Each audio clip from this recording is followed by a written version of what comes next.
Shalom Aleichem, alors parachat de la semaine, parachat Ha'azinu. Eh bien mes chers amis, nous sommes à l'approche de Sukkot, la fête de la joie. Alors on va parler d'une mitzvah qui nous réjouit, c'est la mitzvah de l'étude de la Torah. Quand on l'étudie, on est bien, on est joyeux, on se sent bien.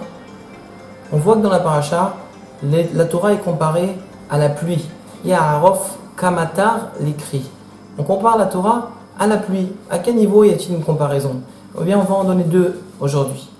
Première, c'est marqué, c'est le Midrash Simcha qui dit que la pluie, on ne voit pas son effet immédiatement. Lorsqu'elle tombe, on ne voit pas son effet. Mais au bout de quelques mois, eh bien, on voit que les récoltes commencent à venir. Donc c'est exactement pareil pour l'étude de la Torah.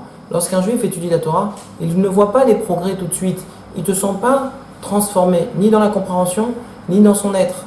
Eh bien, en réalité, avec le temps, il va voir les effets. Il va voir qu'il comprend beaucoup mieux la Gemara maintenant. Et il va voir que dans son fort intérieur, il a changé. Ses traits de caractère ont changé. Ça, c'est un premier point. Un second point que le Gaon de Vilna nous enseigne, c'est que la pluie, finalement, c'est quelque chose de bon par excellence.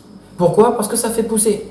Maintenant, tout dépend de ce que tu fais pousser. Si tu veux faire pousser, tu mets des graines de blé, eh bien, il y aura des épis de blé qui vont pousser. Mais si tu plantes du poison, eh bien, qu'est-ce qui en poussera? Eh bien, du poison. Ah, mais la pluie, c'est bon pourtant. C'est vrai en soi, c'est bon. Mais tout dépend du réceptacle. Si le réceptacle était une graine de bon, eh bien, sortira du bon. Si à l'inverse, c'était du poison, sortira du poison. Eh bien, c'est exactement pareil pour l'étude de la Torah.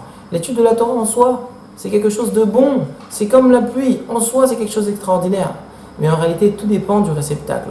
Si celui qui l'étudie, eh bien, il est rempli de bonnes midotes, des bons traits de caractère, il est bon, gentil, agréable, calme, etc., eh bien, l'étude de la Torah sera bénéfique pour lui. Pourquoi? Parce que la Torah va accentuer, va faire pousser ses qualités pour les mettre en valeur et les développer. À l'inverse, si celui qui étudie la Torah, étudie la Torah pour son orgueil, pour avoir du kavod, des honneurs, ou en soi il est orgueilleux, coléreux, jaloux, eh bien à ce niveau-là c'est comme du poison. Et l'étude de la Torah, à l'inverse, eh bien elle va également accentuer. Par rapport à cela, il se dira tiens maintenant j'étudie encore mieux la Torah, on me donne encore plus de respect. Et du coup ça va l'accentuer dans sa personnalité et pourra devenir encore plus coléreux, encore plus orgueilleux, encore plus jaloux, etc. Donc très attention. L'étude de la Torah, c'est à double tranchant.